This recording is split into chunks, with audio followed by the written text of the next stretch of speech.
The key for this project was experimenting. Let's be honest, I bought way too many flowers, had way too many gorgeous models, and I shot this on way too many formats. I just wanted to collaborate with my wife, experiment with different mediums, have no restrictions, let loose, and really just have a fun shoot. Only after that did I try to figure out how the hell I was going to package all of this up into one neat and tidy presentation.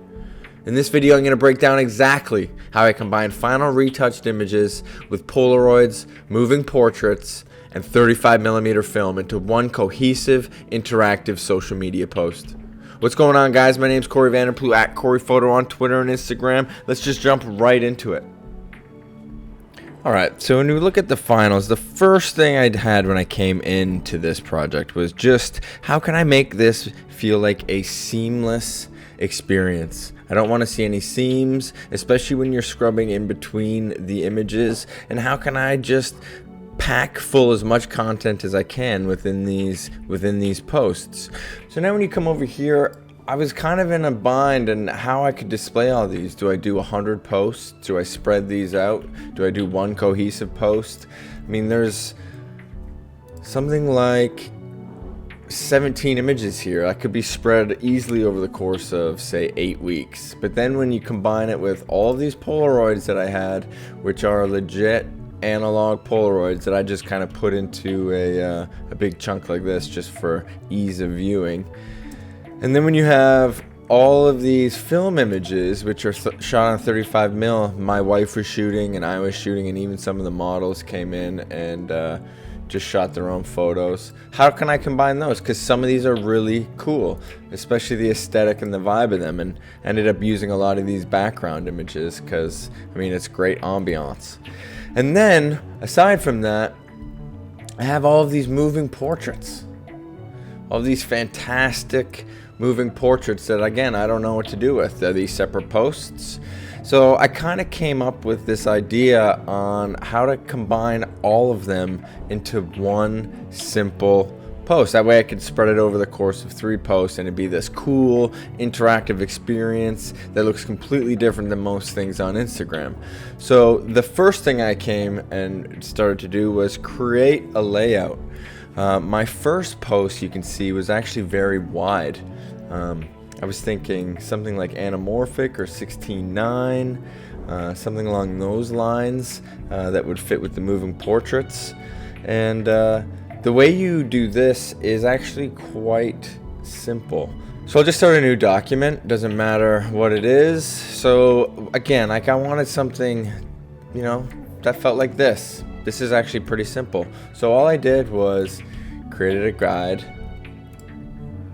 and then I zoomed out, Command minus, and I just made it huge. And now I use the marquee tool. I mean, there might be better ways to do this, but this is how I did it. Create a new layer, Shift Command N, and then just holding the V, just making sure you're in the marquee tool, click and drag. And then I create another guide. If you don't have rulers on the side, it's Apple R, and then all you have to do is click and drag. So then I did something like this. And then that created the interactive space. And when you get to the end, create your last guide. Whoa. And Apple D to get rid of the marquee tool. Back to your C button, your crop. And there you go. They're all perfectly proportioned and the right size. So then what I start doing is I created, again, using these images from the background and some that I had in my digital files. All I really did was create a background that covered the entire back. I mean, this is a huge document, so you're going to need big files to do this. And then from there, I started placing in where all the gaps were. You see, I could see that I could still see netting and some of the set build. So I just covered those up. How do you cover those up? I mean, it's as simple as the stamp tool. And to do this, you just create a new layer.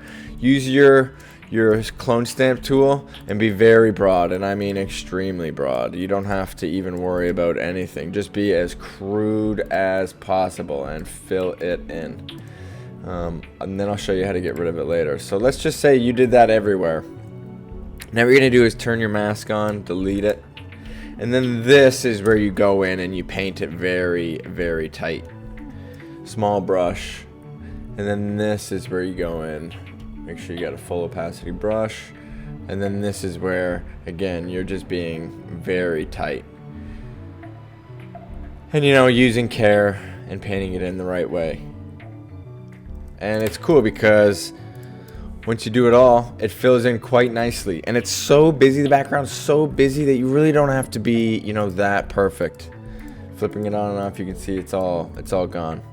So now that my background is good, now I can start dropping in our actual photos. And what's cool is when you drop the photo in here, I always thought that the Instagram thumbnail is going to be square. So because it is square, then I know that the Instagram thumbnail is going to look like this. I don't have to worry about this space over here and here. So as long as this is clean, gives you a great looking thumbnail, and then I can worry about how I'm going to lay it throughout the rest of this piece. Let's zoom out here and see what else I was doing. So now I got the second image. So this is actually a moving portrait. So all I did for this was go to my moving portraits, take a screen cap of this,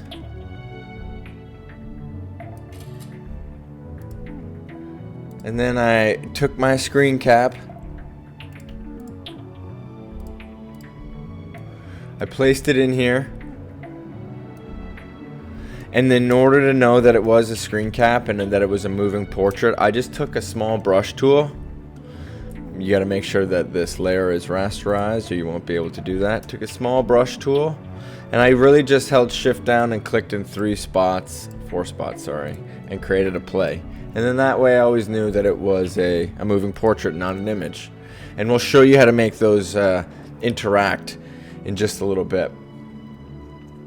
So then I started plugging in more photos. This is really just having a lot of fun and playing around with it.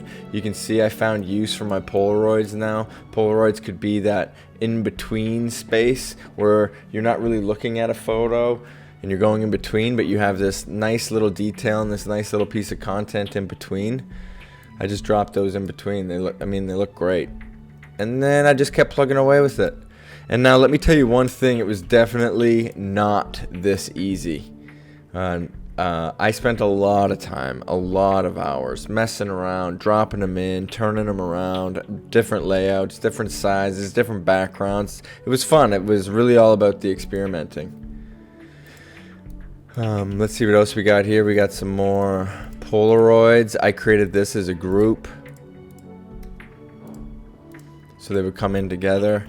And it's cool because this is actually another in-between spot, so it's like I'm just filling in the gaps of the content.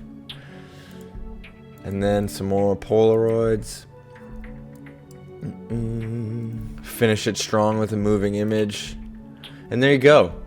So this was about 1/3 of the work, and I was just dragging and dropping and plugging and playing, and you can see as I scrub along it looks unbelievable. It's a beautiful layout. All the mediums are mixing together quite nicely. You get the moving portraits, which will be in here very soon. I mean, it looked great. Here was the issue with this. So this is why you always test. I actually have a burner account, and on my burner account is where I test everything. So here's the first one. A different one than what I was showing you, but it had the exact same, kind of layout and feature. But you can see here that there's actually a black line for some reason right in between where those Polaroids are, and I couldn't quite figure it out. It was fine there, although you can still kind of see it. You can see it right there as well. There's just this weird black line. Another issue with this is for some reason I can see the image below it, so it looks like it doesn't take up enough real estate on my screen. It looks small. People would have to zoom in, which I know people don't do. People don't even linger on these images to notice that they're moving. So how can I combat that? So this is what I did. I ended up choosing a square format. For some reason those black lines weren't there. The seamlessness in between looks way better. I just had to switch up the layout to make it work. And obviously it takes up a lot more of the screen. It looks a lot nicer. So let's just jump right back to the computer and show you how I did these. So I have these saved as my final layouts. I got a wide version, which was what I was just showing you, individualized like this, but here it is with the moving image. I'll show you how to do that in just a sec. But the squares were much better. A lot bigger on the screen. Even on this screen it looks a lot bigger. There's our moving images mixed in it. It's a lot nicer, a lot bigger. It's more suited towards Instagram, and I wouldn't have known that unless I messed around and tested with it. So let's open some of these squares up right now. So here it is. Here's all of my hard work, all of my photos, all of my moving portraits, all of the finished film and retouched images, all laid out into one cohesive little layout. Now, don't be fooled. This might look like it was done pretty quickly, but this was 3 full days of prep, a full day of shooting, a day of data management, dropping off film and getting film developed, handling those film files, working on the moving portraits, not to mention the retouching. So altogether, I'd say about 8 to 10 days of my life went into this, and I couldn't be more proud of this. This is a fantastic looking set of images. I learned so much. And let's break down how I did each of these. So again, like I said, making sure I'm on the guides, because what's great is you can snap to guides and it tells you exactly how big the post would be. So what I did was I just created each little square as my individual post. So even like this is cool. It brings an individuality to each swipe, but also as a cohesive set, it looks fantastic. Probably said fantastic 1,000 times during this video. But let's show you how I broke these down from scratch. So when I have my template and I'm ready to go, then I dropped in my background. This background was really just a digital file that actually looks like this. Somewhere around here. And it was really just a background. If you look at these still images, it was really just the background right here. It's this blue going into this pink before the shoot, and all I did was took a still of it and turned it into the background. Very simple. It can be very abstract. It can even be low quality when you zoomed in, because that would even make the images pop more. So I mean, that was a win-win. And you can see when I dropped images down, these just kind of leap right off. Some might say it's too busy. I would probably say it was too busy if it wasn't my work, but I mean, it's cool to go in a new direction and try something new that you're just not used to. And then I just started dropping everything in. Again, there's no real way to tell you how to design other than trial and error. See what works for you, what doesn't. There's no way I just, drop these in this simply. Again, this was a moving portrait that I just placed in, so it's actually a thumbnail. But again, just treat them like images, and when you're done, then we'll figure out how we get them to move. Just messing around with Polaroids here. Another moving portrait. You can see when they're all in, it looks great. I was able to use some of these actual analog portraits to make it big. I just wanted to keep it fresh, always something new. Never really just photo to photo. This one, the flowers led you into the next slide. Then it was a moving image. This photo deserved its own. And then we're going into almost a collage of different mediums. I just wanted to keep it fresh and keep it new and constantly switch things up. And that's what I did. And then once you're happy with the designs, how do we make them interactive? How do we get these images to move and be seamless? So the beautiful thing about Photoshop is these guides, they do really all the work for you. And all you did, or well, all I did, was take the guide, make sure it snaps. You can see that it snaps right to it. And if you don't know how to do that, you go to snap right here, Shift Command semicolon, a few shortcut wizards. And then I just push C once, enter twice, and you have your image. I was saving these for web for Instagram, which is a common codec closest to H.264, which is what I want them to be, because some of my images with moving portraits will be compress through Premiere Pro. And you go Shift Command Option S. Make sure you're saved for JPEG 2000 by 2000. You always want to make sure that number is the same. And then I'm going to save this Square 5-1. I'm going to hold Command Z. And then I'm going right into the second one. So with my marquee tool, hold spacebar to make sure it clicks. And then you can see it clicks on the other guide. C once, enter twice, Shift Command Option S. And we're just going to be doing this all the way down the line until these are exported. So I'll speed this up for you. You can also just hold the C tool instead of holding marquee. Hold space bar to move it around and make sure you feel the snap.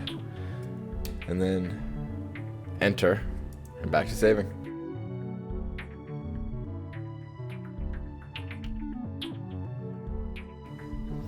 And once those are done, they're gonna look like this. You can't really see the effect yet. You kind of just have to trust that it works. I love this film that got, kind of degraded, and it just makes everything leap right off the page or the screen. It looks fantastic. But now what do we do about these weird ones that have the play button? How do we get them to work and become moving? So let's jump into it. So let's flag first the ones that have moving images in it. I think there's 3 in this one. I tried to limit it. There's 4. Didn't want them all. I wanted it to look like images, and I wanted if the viewer did happen to linger, they'd see it move, but most people looking at Instagram today just fly through. But I got a lot of compliments on this from photo editors and other artists, so those are the views that count. So now what we're going to do is we're going to open up Premiere. So now all we're going to do is just create a new timeline, Command N. I like ProRes RAW. That's usually what I work with. All the moving portraits I did are 2398. So create a new timeline. Then you're just going to right click, sequence settings. You remember what we were from last time and from our exports, and we're going to do 2000 by 2000. Then the way we have a nice square sequence. I'm going to call this layouts square. And now we have these images that you can just drop in here. They're at arbitrary lengths. I'm going to make them the length of our moving portrait. So here we are here. The first one we're looking for, I think, is this one. So perfect. So all we're going to do is drag this right on the timeline. I don't need audio. We're going to zoom in. You can see that it's right there. And all we're going to do, nice and simply, is go to Effects Control, hit Position, and we're going to make this roughly the same size, just a little bit over the image that has the play button over it. Make sure it's totally covered so there's no edges. And now you have your interactive piece that has still images and a moving image. The key is you're just exporting this as a video and mixing it in with images. We're going to do this for the other 3, exact same way. Just got to look for these moving portraits. Just going to be the last one. That's about right. So there it is. So do the same thing. Drag it on. And you make your image the same size as the video, because it'll just loop after it plays. I'm going to try and get this to be around the same size or just slightly bigger. And there you have it, another one. I can just see underneath it, so I'm going to bump this up a little bit. And if you want to, go into 100% and make sure there's no edges anywhere. We're going to go back and do the same one with this one. Somewhere in the middle.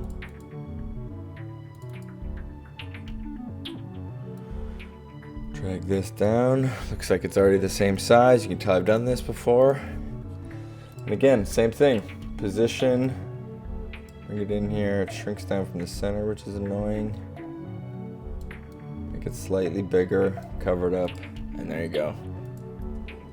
And now all we're doing is you select your video file, push X, Command M to export. I have some offline footage. This probably won't pop up for you, but you can just click OK if it does. Hitting my square layout, and then just gonna do that. And then which one was this? This one was our first one with the color. So we can do 5-3, save, export.